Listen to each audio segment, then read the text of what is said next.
The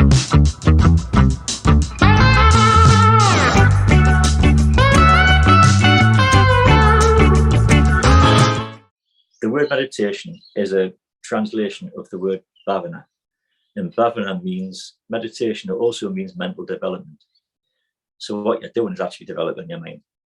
A lot of people will try a type of meditation and give up because they can't concentrate, or they couldn't empty their mind or whatever it is. I can't do it, they say.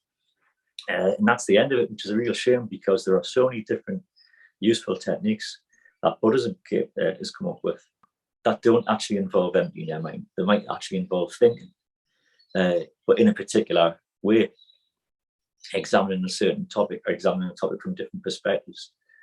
They're very beneficial. So that's what I learned. I learned in Thailand, and I've been practicing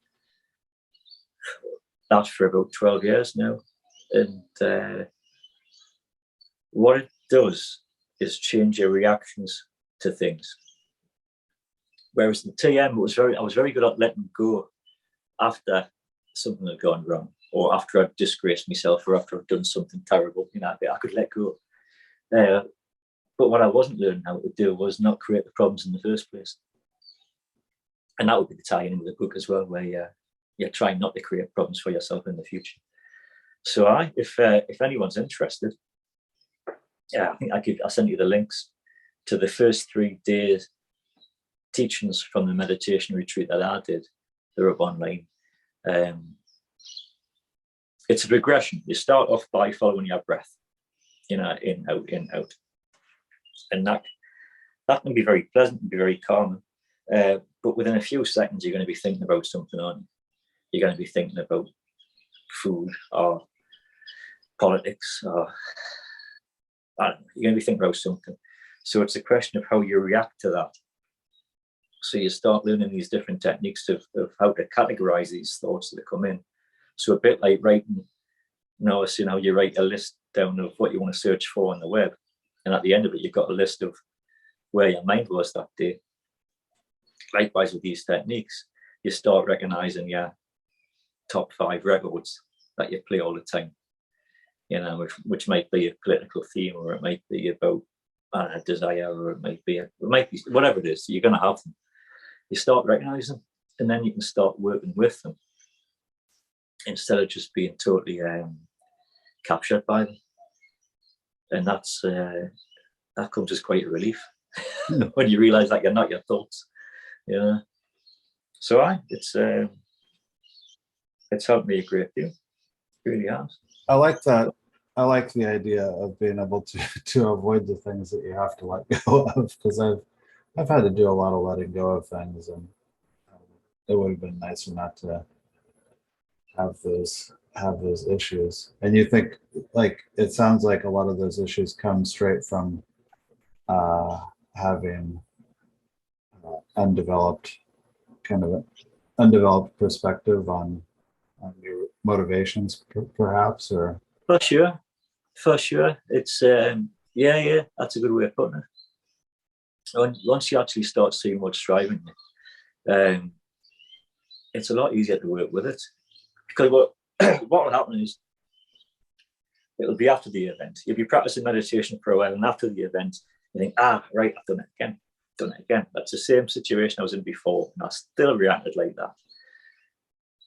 Rather than beating yourself up about it, you start looking at it again, and you practice it more. Then you'll be right in it. Think, right, I'm in the situation now. But you still might not be able to change your reaction, because your reaction is so like a rut that you're in, a mental rut. And it might take a while longer, a couple of years even, with practicing, and then suddenly you're in it and you can change your reaction, and you don't create the problems that you would have created otherwise. Can we talk a little bit? I don't want to give away too much from the book, but can we talk about, I think in the book you referenced a ding in a guitar that required retopping it.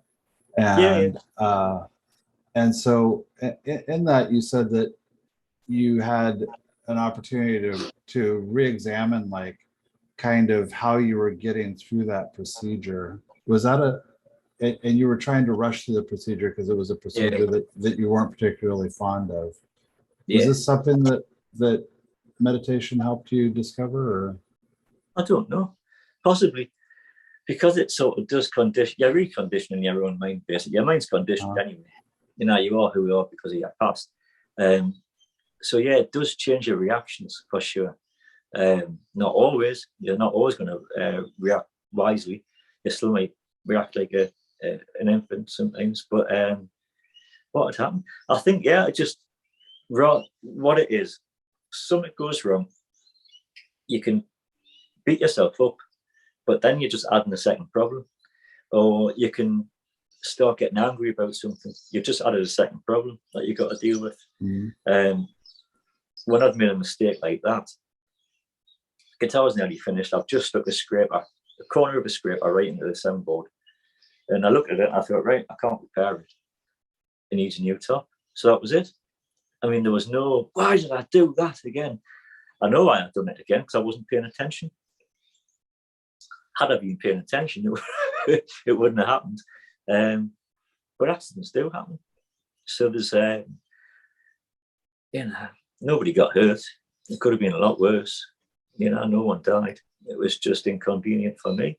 So that's the thing. It's just, it's getting things in perspective.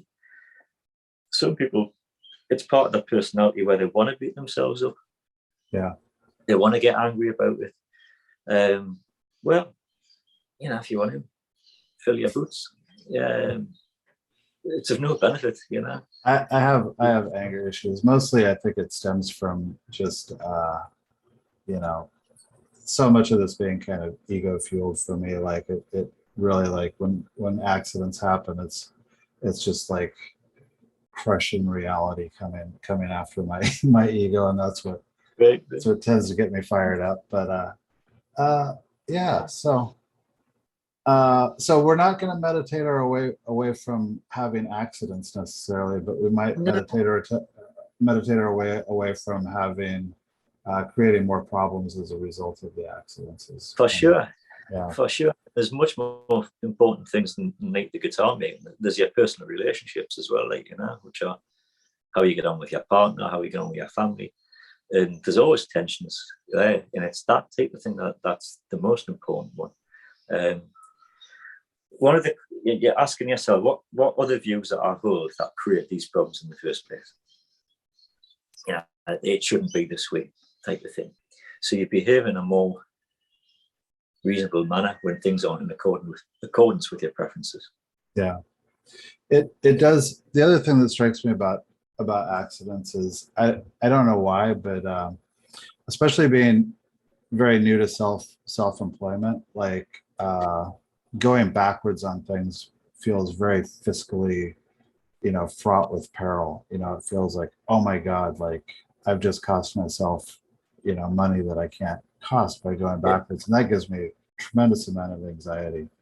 But that would, but that's the nature of our job, I mean, It's a bit like, I know how many orders I've got for this year, so I know what the total amount of money is I can make this year. I can't make any more.